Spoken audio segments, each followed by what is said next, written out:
말씀 보겠습니다. 아모스 8장 11절로 14절 11절 함께 공부합니다. 시작. 주 여호와께서 가라사대 보라 내게 이르시라 내가 기근을 땅에 보내리니 양식이 없어 주중이 아니니요 물이 없어 사람이 아니요 여호와의 말씀을 듣지 못하는 기갈이라. 사람이 바다에서 저 바닷가리 둥에서 동까지 비틀거리며 여호와의 말씀을 구하려고 달려 오는 바다에 얻지 못하니 그날의 아름다운 처녀와 젊은 남자가 다 바다에 피곤하니라. 무릇 사마리아의 기준을 사마리아의 결혼의 맹세하여 이르기를 하나님의 신의 생명을 가리켜 맹세하노라 하라. 부엘세바에 위한 것에 생명을 가리켜 맹세하노라 한 사람은 엎드러지고 다시 일어나지 못하리라.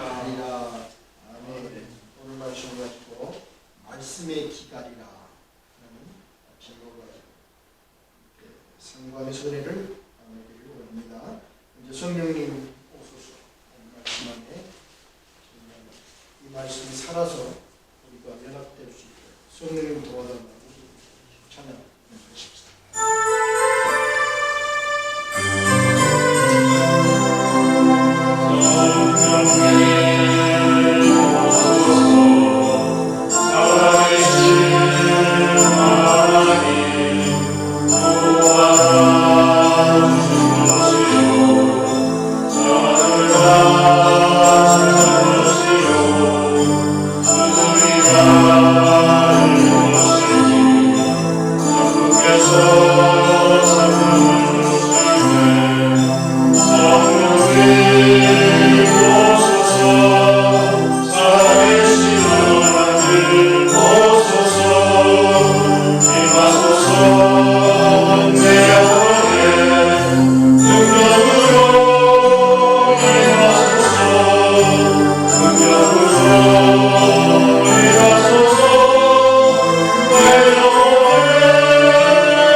그 말씀이 발등에 등불이 되게 하시고 그 말씀을 가지고 아버지 하나님 청년 생명의 열매를 얻어내는 우리 모두가 될 수 있도록 축복해 주시기를 원합니다.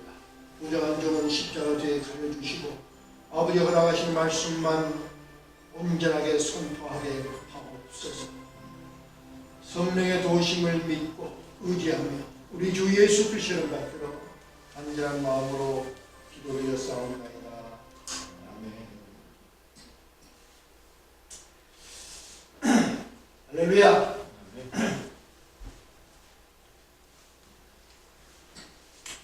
말씀의 기간이라. 저는 그런 경험이 있습니다. 워싱턴에 처음 와서 교회를 정하지 못했을 때, 또 영적으로 많이 힘들었을 때, 정말 교회 가서 말씀을 듣고 그 말씀으로 힘을 얻고 싶고, 그 말씀으로 내 길을 찾고 싶고, 간절한 마음으로 교회를, 미국 교회도, 흑인 교회도, 백인 교회도 2시간, 3시간을 걸려서 한인 교회도 교단하고 관계없이 가서 예배를 드렸는데, 그때 내 마음이 너무 달급해서 그런지 내 마음을 위로하고 나를 치료하고 그 하나님의 말씀을 통해서 뭔가를 발견해야 되는데 그 설교의 말씀이 전혀 하나님의 말씀과 관계없는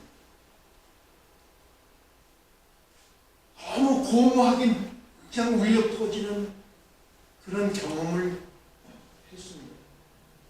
그때 저는 깊이 지난 내가 30년 동안 설교했던 설교를 그때 다시 한번 반성해 보면서 정말 그 설교가 하나님의 말씀을 품는 설교였고 그 설교하는 그 마음 깊은 곳이 한 사람의 성도의 마음을 치료하기 위해서 애썼던 그런 마음의 설교였는가를 반성해 봤던 아주 심각하게 반성해 봤던 그런 경험을 가지고 있습니다. 그래서 말씀의 기근이라 하는 것은 그냥 제목이 아니라 정말 제 가슴속에 깊이 느꼈던 그런 경험이었고 오늘 이 시대에 이 시대가 갖고 있는 가장 불행 중에 하나가 말씀의 기근이다. 또 우리 성도들이 갖고 있는 가장 불행 중에 하나가 말씀과 멀어지고 있는 이런 모습이 우리가 가지고 있는 불행한 모습이다. 이렇게 생각하면서 말씀을 같이 한번 나눠보기를 원합니다. 이번 12월 달이니까 이 말씀에 대해서 우리 깊이 이번 연속으로 상고하고 그리고 말씀으로 오신 예수님을 영접하는 그래서 한 해를 마감하는 그런 설교 연속이 되겠습니다. 먼저 여러분 한번 질문 한번 하겠습니다. 이번 주일날 이번 주중 내에 성경을 5번은 읽었다 하시면 손 한번 들어보십시오.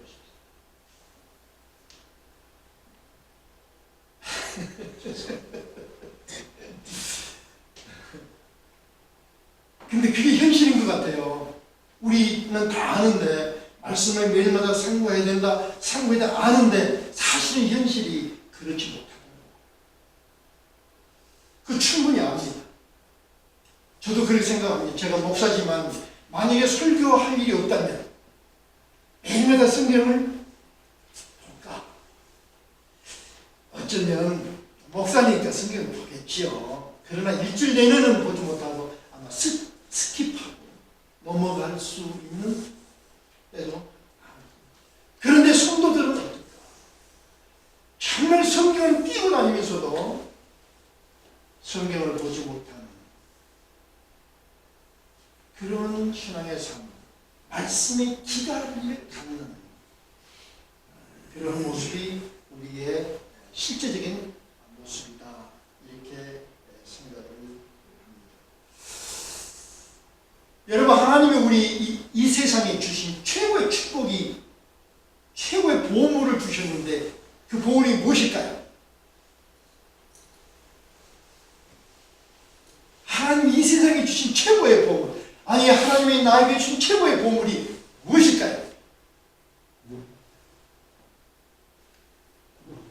예. 근데 그 구원은 이것을 통해서만이 구원을 알 수 있는 거거든요.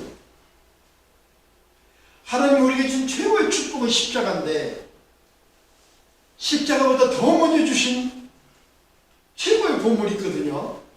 그게 무엇일까요? 성경 아닙니까? 말씀 아닙니까?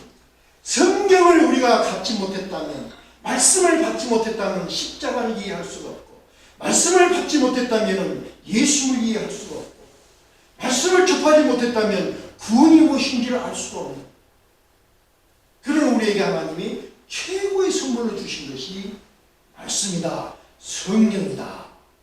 동의하시면 아멘. 보물을 주셨습니다. 그런데 또 이렇게 생각합니다.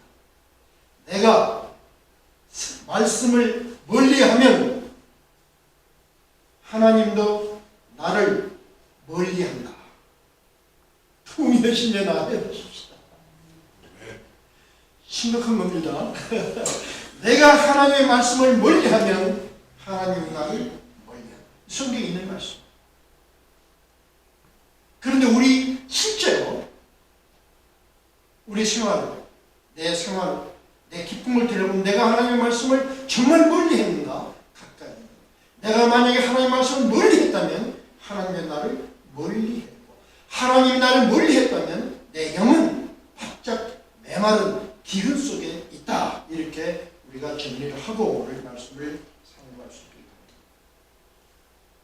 그래서 우리가 진짜를 갖고 사는 것보다 사실 우리의 삶이 진짜가 아닌 가짜에 많이 둘려서 의미 없는 것에 둘려서 하는 모습이 우리들의 모습이다. 이런 생각하면서 구글 검색창에 가짜 뉴스를 입력을 해봤어요. 구글 검색창에 가짜 뉴스를 입력하면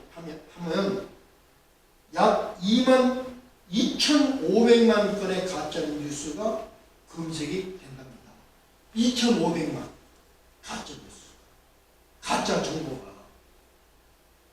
유튜브에서 검색되는 가짜 동영상은 약 12만 건이랍니다.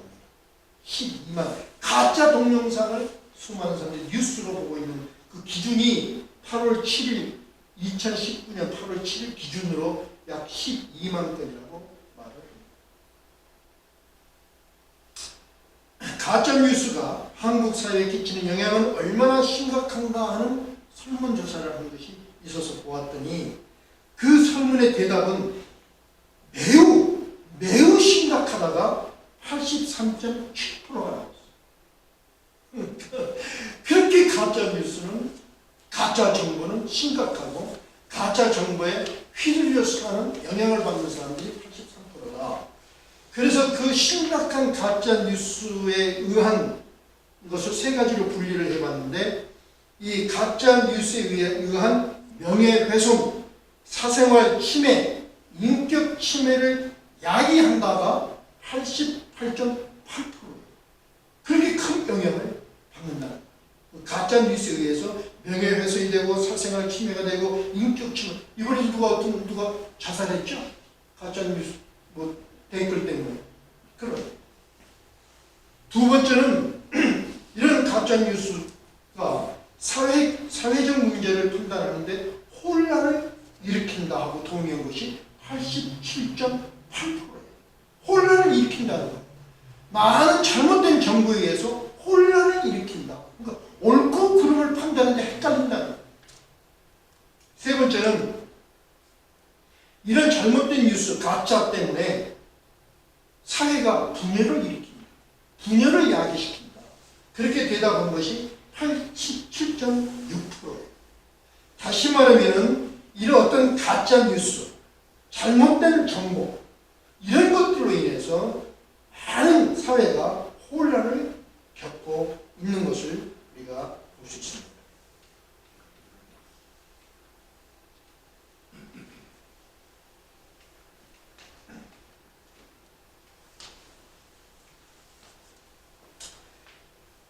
다른 말로 말하면 지금 우리는 진실보다 가짜 속에 파묻혀서 진짜를 잃어버리고 참된 것을 잃어버리고 가짜의 삶을 살고 있지 않는가, 이렇게 우리가 질문을 해볼 수 있습니다.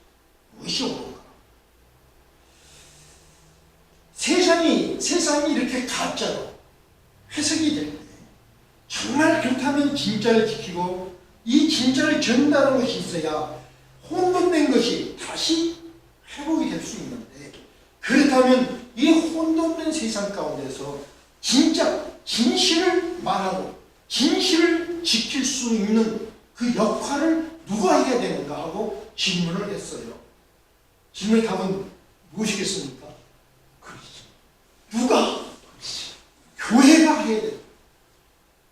교회가 진짜를 말하고 교회가 진짜를 보존해야 이 세상이 보존된다고 모든 사람들이 말을 했습니다.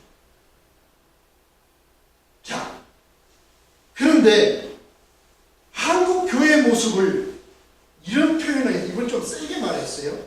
한국 기독교 학술원에서 학술지에 보고한 것이 있는데 뭐라고 보고를 했냐면, 한국 교회 상당수 목회자들이 번영과 성공을 하나님의 축복의 중심으로 한 가짜 설교를 지속하고 있다. 이렇게 학술제 기록을 했어요. 잘 들어보십시다. 학술제 기록한 것이 강단에서 선포된 말씀이 진실이 되어야 돼요. 그 진실이 세상에 잘못된 것을 바르게 잡아야 되는데 강단에서 선포된 말씀이 번영과 성공을 주제로 하고 있다. 번영과 성공이 하나님의 축복의 중심으로 설교가 전파되고 있다. 근데 이거는 뭐냐면 이건 가짜 설교다. 이렇게 좀 세죠. 가짜 설교다. 진짜가 아니다. 그리고는 그거를 좀 더 해부를 하는데 이렇게 말을 해요. 한국교회 강단은 마치 저작권의 만담이나 하나님을 이용하여 배부를 방법을 소개하는 가짜 수단으로 전락되었다. 그래서 그것을 대표적인 것이 뭐냐면 복받는다 하는 기복 신앙 설교, 할 수 있다 하는 긍정적 사고방식을 말하는 설교, 성장이 중심된 번영 신학 설교인데 이런 설교는 성서적인 아닌 변질된 가짜 설교다. 좀 심하죠? 세게 말했어요. 근데 엄밀하게 말하면 성서를 푸는 것이 아니라 잘못된 사람을 중심으로 해서 푸는 잘못된 설교라는 것은 맞습니다. 그것이 오늘 이 세상 가운데 아주 충분, 한국뿐 아니라 미국도 역시 마찬가지입니다. 긍정적 사고방식을 말하는 이 설교가 미국에서 지금 큰 인기를 얻어서 많은 큰 교회가 할 수 있다, 할 수 있다, 할 수 있다, 예수 이름으로 할 수 있다는 긍정적 사고방식을 불어넣는 그런 설교가 아주 큰 교회에서 많이 하고 있는 것이 신학적으로 굉장히 많은 비판을 받고 있습니다.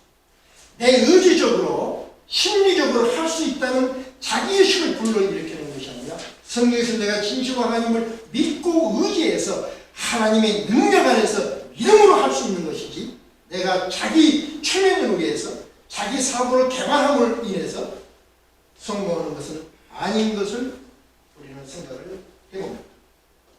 그리고는 그 밑에 설명을 하기를 왜 이런 가짜 설교를 할 수밖에 없는가, 목사님이 몰라서 그러는가, 그것이 아니라 가짜 설교를 할 수밖에 없는 이유가 있는데 그것은 문제는 설교를 듣는 청중들이 회개를 촉구하고 욕심과 욕망 대신 십자가를 지라는 그런 설교를 거룩하게 생각한다. 그런 설교를 말하자면 싫어한다는, 부담스럽게 생각한다는. 그리고는 청중들이 원하는 건 뭐냐면은 현실적이고 감정적이고 감정적으로 위로가 받는 설교를 요구하기 때문이다. 그래서 설교자들은 하나님의 말씀을 해석하고 전달하는 것보다 심리치료적인 설교, 할 수 있다는 긍정적인 사고 설교, 축복과 위로가 중심적인 설교를 하게 되었다. 이렇게 이제 보고를 마치고 결국 이런 설교는 영혼을 살리지 못했고 반대로 영적인 기가를 더욱 심하게 만들었고 성도들의 영성은 경건의 모양은 있으나 능력이 없는 자들이 되게 했다. 이번에 학술지에 보고한 내용이 되겠습니다. 이것이 현실입니다. 그런데 오늘 우리가 한번 생각을 해봐요.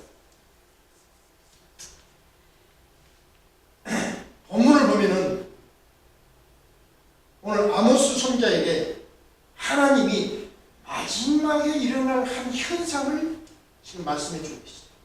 그게 뭐라고 말씀했냐면 11절에 주 여호와께서 가라사대 보라 날이 이를지라. 이 날이 이를지라는 것은 마지막 때를 말하고 있습니다. 어떤 때? 그 마지막 때를 말하고 있는데 마지막 때는 어떤 현상이 일어나느냐 말씀하기를 내가 기근을 땅에 보내리는데 이 기근이 양식이 없어 주림을 얻는 기근, 물이 없어 가람이 없는 기근이 아니라 여호와의 말씀을 듣지 못하는 기갈이 있을 것이다. 이 말씀이죠. 마지막 시대에 일어날 일들이 뭐냐? 하나님의 말씀을 멀리 해서 또 하나님의 말씀이 올바르게 전파되지 못하게 해서 모두가 영적으로 기갈을 얻는, 영적으로 메마른 그런 현상이 올 것이다. 이렇게 오늘 아모스 선지자에게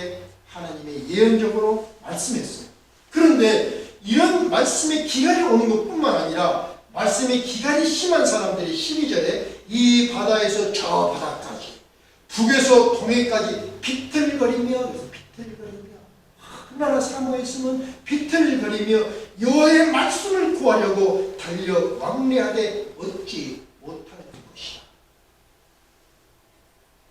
다시 말하면 교회를 나가서 말씀을 듣고 유튜브를 통해서 동영상을 통해서 무슨 미디어를 통해서 하나님 말씀을 듣지만 설교를 듣지만 그 설교가 영혼을 치료하는 설교가 되지 못할 것이다. 이것이 마지막 현상입니다. 마지막 때에는 말씀의 기갈이 심할 것이요 말씀을 구하려 애쓰면 얻지 못할 것이다. 굉장히 심각한 것입니다. 자, 이것이 현상인데 그렇다고 우리 생각하는 겁니다. 종말을 사는 우리에게 정말 그렇다면 필요한 것이 뭔가? 다시 한번 생각해요. 마지막 종말을 사는 이 종말은 시대적인 종말도 있고 내 인생의 종말도 있습니다. 내가 마지막 사는 내 인생에서 또는 이 마지막 이 시대에서 정말 중요한 것은 무엇일까? 건강일까? 물질일까? 양식일까? 하나님의 말씀일까? 무엇일까요? 하나님의 말씀이죠. 정말 중요한 것은 뭔가? 건강? 물질? 양식? 아니, 하나님의 말씀. 마지막 시대는 말씀의 기갈이 있다고 했는데 그러면 우리에겐 정말 중요한 것은 하나님의 말씀이 종말을 사는 우리에게는 참으로 중요합니다. 그런데 예수님이 이런 말씀이에요. 예수님은 500여를 통해서 5,000명을 먹이셨어요. 그리고는 디베랴 바다 건너편에서 홀로 예수님 기도하고 있는데 제자들이 예수님을 찾아 헤매다가 예수님을 발견하고는 예수님 앞에 왔어요. 그리고는 자랑스럽게 예수님에게 말씀하기를 우리가 예수님을 열심히 찾았습니다 하고 말을 합니다. 자랑스럽게 말합니다.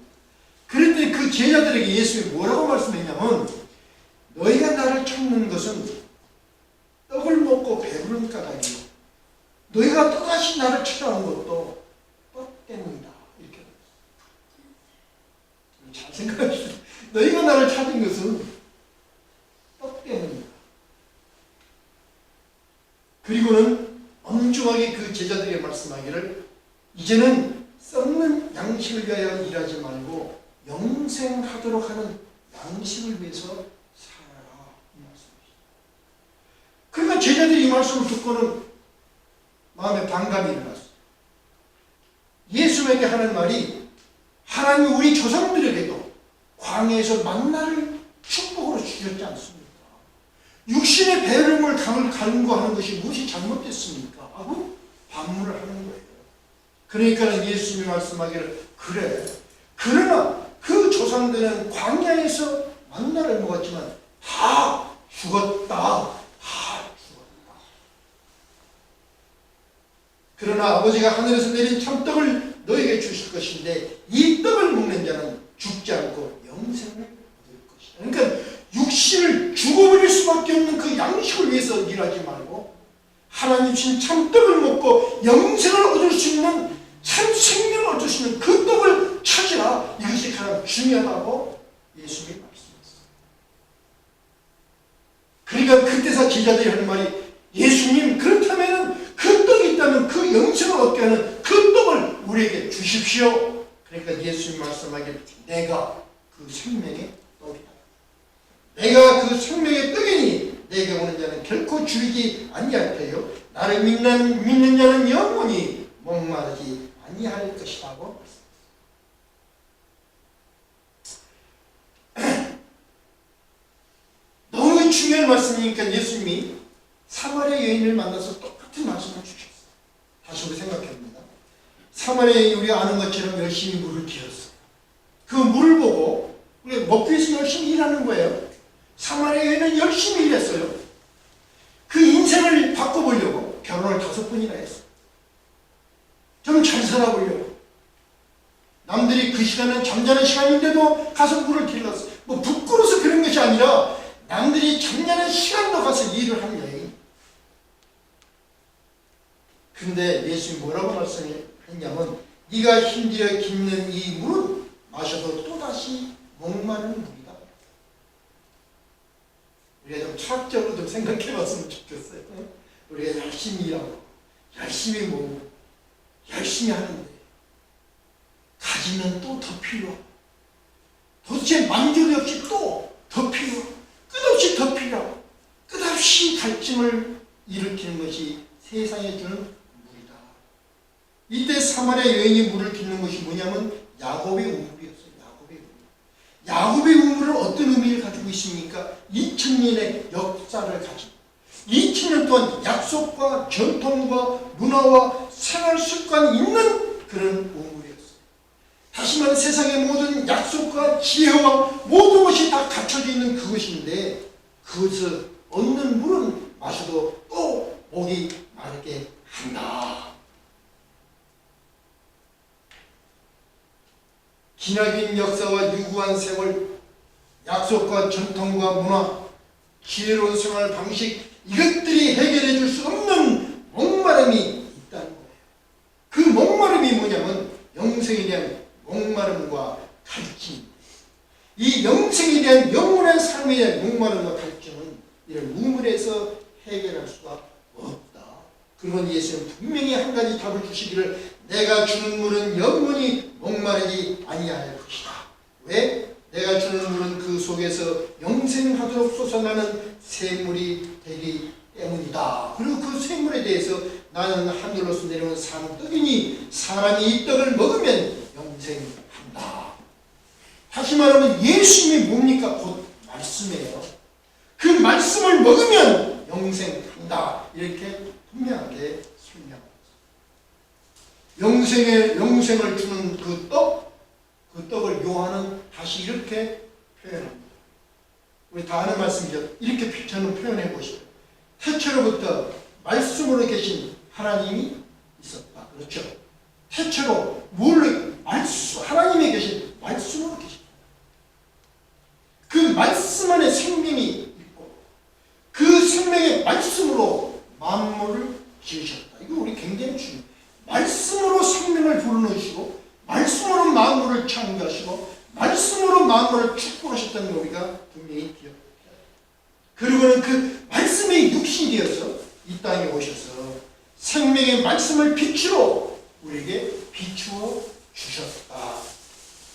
어떻게 비추어주냐면 그 생명의 말씀이 육신이 되어서 우리에게 오셨는데 자세히 보니까 독생자의 영광이 있고 이 독생자의 영광은 뭐냐면은 하나님의 영광은 실체, 현면을 말하고 있습니다. 그러니까 독생자의 영광이니까 계시된 그 말씀, 하나님의 실체를 어디서 찾아볼 수 있냐면 그 말씀 안에서 찾아볼 수 있다는 걸 말합니다. 뿐만 아니라 독생자의 영광이 있고 은혜가 있는데 그 은혜는 뭡니까? 자격 없는 이들이 얻는 선물을 말하고 있습니다. 다시 말하면 자격 없는 우리들이 하나님 아들 되게 하신 그 축복이 어디에 그 말씀 안에 있는 것을 보았어요. 그리고 진리로 충만하더라. 진리는 무엇입니까? 거짓이 없는 거예요. 충만은 뭡니까? 완전하고 가득한 것을 말하고 있습니다. 다시 말하면 그 말씀이 육신이 이 땅에 왔는데 자세히 보니까 계시된 하나님의 실체요. 그리고는 하나님의 아들에게 하는 축복이 거짓 없이 완전하게 어디에 그 말씀 안에 가득 있더라. 이렇게 요한은 증거하고 있습니다. 태초부터 계셨던 말씀, 만물을 창조하신 그 말씀, 우리에게 생명의 빛을 주어진 그 말씀이 우리를 영원히 살리는 생명의 떡이다. 이렇게 예수님이 누누이 설명을 했습니다. 말씀이 생명을 주는 참 양식이다. 믿으시면 아멘? 정말 믿으시죠? 야, 그런데 그렇게 믿는데 구약에서도 하나님의 말씀을 믿고 하나님의 말씀대로 살았어요. 그런데 예레미야는 그런 하나님의 백성, 말씀을 받은 하나님의 백성들에서 고발을 합니다. 고발을 해서 어떻게 고발하냐면 이렇게 고발을 해요. 예레미야 6장 16절인데 여호와께서 말씀하기를 너희는 길에 서서 보며 옛적 길 곧 선한 길이 어딘지 알아보고 그리로 행하라. 그리하면 너의 심령이 평강을 얻으리라. 그렇게 말씀했으나 하나님 그렇게 말씀했으나 너희가 대답하기를 우리는 그리로 행치 아니하겠노라 하였다. 하나님의 말씀대로 따라가지 않은 거예요. 또 여호와께서 말씀하기를 내가 파수꾼을 세우고 그 나팔 소리를 들으라 하였으나 너희가 대답하기를 우리는 듣지 못했노라 하였다. 또 한 번 더 있어요. 내가 너희를 불러도 너희는 내게 대답하지 아니하였고 내가 너희를 불러도 너희는 나의 목소리를 청종치 아니하였으며 내가 너희를 불러도 너희는 나의 교훈을 받지 아니했다. 이렇게 보호할 거예요. 그리고는 하나님이 예레미야를 통해서 선언을 하셨는데 하나님의 선언이 뭐냐면 땅이여 들으라. 내가 이 백성에게 재앙을 내릴 것이다. 왜 재앙을 내리는 거 아니? 그 이유를 설명하시기를 그들이 내 말을 듣지 아니하며 내 법을 버렸다. 하나님의 법, 하나님의 말씀을 내 가슴에 품지 않고 하나님의 말씀을 듣지 아니하고 하나님의 말씀을 멀리하는 그들은 하나님도 그들을 버리신다는 말씀입니다. 그 결과를 아모스가 이렇게 예언합니다. 내가 말씀을 버렸어요. 내가 기근을 땅에 보내리니 양식이 없어 주림이 아니며 물이 없어 가람이 아니요 여호와의 말씀을 듣지 못한 기간을 준다. 너희가 말씀을 버렸으니까 아예 말씀의 기간을 주겠다. 뿐만 아니라 사람이 이 바다에서 저 바다까지 북에서 동까지 비틀거리며 여호와의 말씀을 구하려고 달려가도 얻지 못한다. 듣지 못한 기간이 있고 달려가도 얻지 못할 것이다. 이것이 하나님이 주신 불행인데 그럼에도 불구하고 많은 선지자들이 하나님의 말씀을 잃어버린 그 백성들에게 다시 하나님의 말씀에 돌아오라 하고 외쳤던 수많은 역사적인 시간이 있었어요. 돌아오라. 하나님의 말씀으로 돌아오라. 구약을 보면 대표적으로 요시야 왕은 모든 백성을 불러 모으고 언약 책에 모든 말씀을 읽어서 우리의 귀에 들려주고 이 책에 기록된 언약의 말씀을 이루게 하리라 하며 백성이 다 그 언약을 쫓기로 약속했더라. 종교개혁. 나라가 피폐해졌는데 그 원인은 어디서 찾냐면 영적으로 찾았어요. 그리고 그 영적인 원인은 어디냐면 말씀을 다 버렸기 때문에. 요시야가 제일 먼저 했던 것이 뭐냐면 하나님의 말씀을 다시 언약의 책을 가지고 와서 그의 귀에 들려주고 이 말씀을 이루게 했더니 백성이 그 언약을 쫓아 살게 되었다. 예레미야는 이런 말을 해요. 하나님이 예레미야에게 무슨 말씀을 했냐면 너는 두루마기 책을 취하여 내가 너에게 말한 모든 것을 기록하라. 하나님의 말씀을 기록하라. 그러면 말씀하기를 유다 백성이 그것을 읽고 악한 길에서 돌이키면 내가 그 악과 죄를 사하리라 말씀하셨습니다. 주님의 말씀하기를 내가 너에게 하는 하나님의 말씀을 기록하라. 그래서 그 기록한 것은 유다 백성이 읽고 하나님의 말씀을 믿고 악한 길에서 자기 멋대로 살는 길에서 돌이키면 그리고 그 악과 그 죄를 내가 다 용서할 것이다. 그러니까 죄를 돌이킬 수 있는 방법은 뭐냐? 하나님 말씀을 읽어야 된다. 하나님 말씀을 알아야 자기가 잘못된 길에서 돌이킬 수 있잖아요. 그 말씀을 받고는 예레미야가 하나님 말씀을 구전하고 바르게 기록을 합니다. 그런데 예레미야가 옥에 갇혔기에 대해서 이제 생명이 위독하게 되었어요. 그러니까 자기가 말씀을 전할 수 있는 기회가 없게 됐어요. 그래서 그는 자기 죽음을 앞두고 바룩에게 부탁하기를 너는 나대신 여호와 집에 들어가서 여호와 집에 들어가서 교회죠. 여호와의 말씀을 백성의 귀에 낭독하고 백성의 귀에 낭독하고 말씀을 들려주라는 거예요. 뿐만 아니라 유다 온 성에 가서 세상에 나가서 교회 밖에 나갔으라도 성 밖에 있는 자들의 귀에도 하나님의 말씀을 낭독해 달라 이렇게 부탁을 해요. 그러면 그들이 여호와 앞에서 기도하고 악한 길에서 떠날 것이다. 예레미야 32장 2절 3절에 있는 말씀을 들으면 그들이 그 죄에서 악한 길에서 돌아나올 것이다. 그러므로 하나님의 말씀을 우리의 생각이 아니라 청중들이 원하는 위로받는 말이 아니라 하나님의 말씀을 낭독해 주라. 너무 중요한 거예요. 한 분을 더 소개하면 에스라를 소개할 수 있는데, 에스라는 바벨론 70년 포로로 잡혔다가 예루살렘으로 돌아옵니다. 그래가지고 제일 먼저 했던 일이 뭐냐면 모세 율법책을 다 가져오게 했고, 이 율법책을 가지고 회중과 모든 사람 앞에 서서 말씀을 읽자 백성들은 모두 깨닫고 울었다. 바벨론 포로 고통 속에서 그들이 회복할 수 있는 길은 하나님 말씀을 낭독했더니 그들이 하나님 말씀을 듣고 깨달았고 울었다, 회개했다. 이런 역사가 어디서 일어나? 말씀을 접했더니 이 역사가 일어났던 것을 볼 수 있습니다. 바울 사도는 자신의 죽음을 앞두고 사랑하는 디모데에게 엄중히 부탁하기를, 너는 말씀을 전파하라.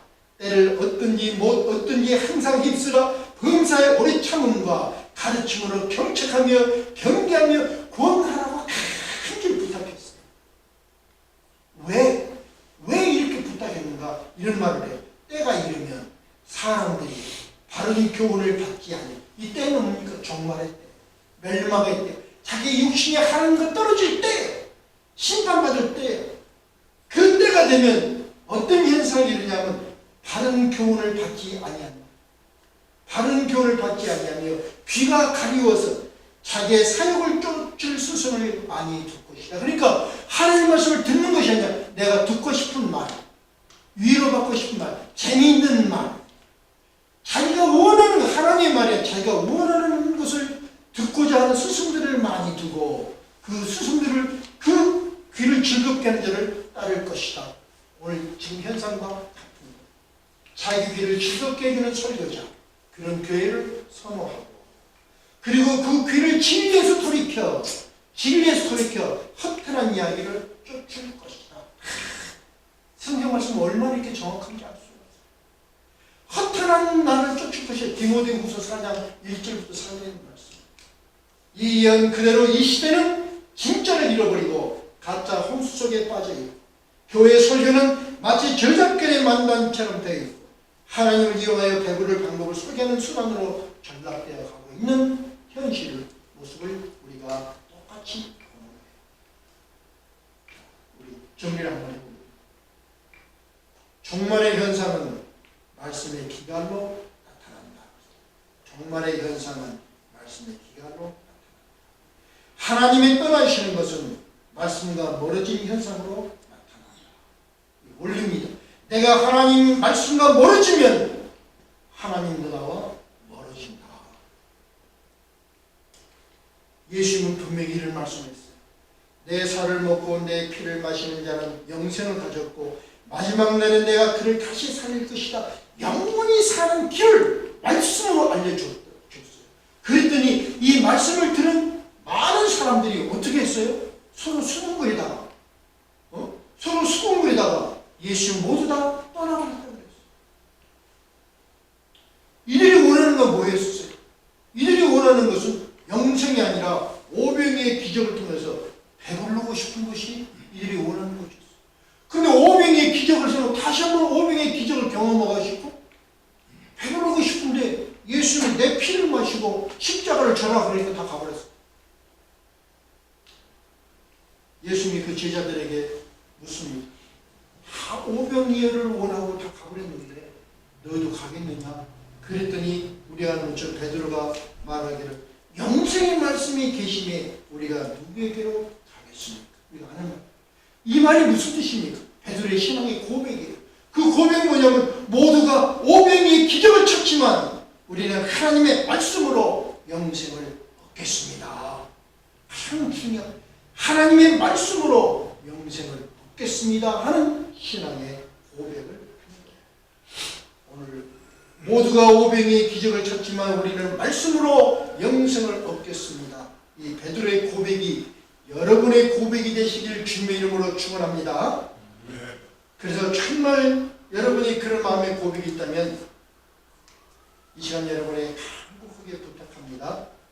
더욱 생명의 말씀을 사모하시기를 축원합니다. 그리고 이 생명의 말씀을 이제는 매일마다 먹으시기를 주님의 이름으로 부탁합니다. 그리고 이 생명의 말씀으로 여러분의 영혼이 기간에 헤매는 것이 아니라 이 말씀으로 여러분의 영혼이 더욱더 풍요해지시기를 우리 주 예수 그리스도의 이름으로 축원드립니다. 축원합니다. 축원합니다. 약속하셨습니다. 매일마다 생명의 양식을 먹으리라. 동의하시면 아멘. 오케이. 우리 일어서셔서 찬양하십시다. 주의 약속하신 말씀 위에서 영원토록 주를 찬송하리라.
말씀을 멀리할 때 하나님도 나를 멀리하신다 하셨고 마지막 때가 되면 여호와의 말씀을 듣지 못한 기간이 온다 하셨습니다.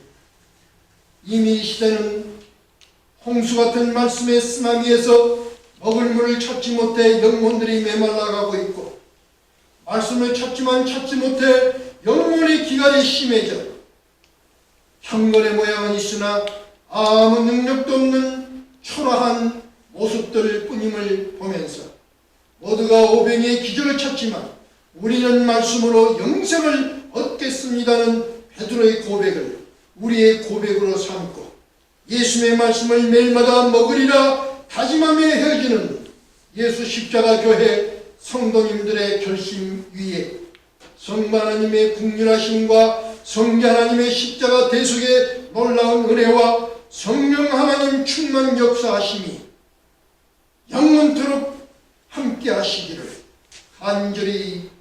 간절히 축원드리옵나이다. 아멘.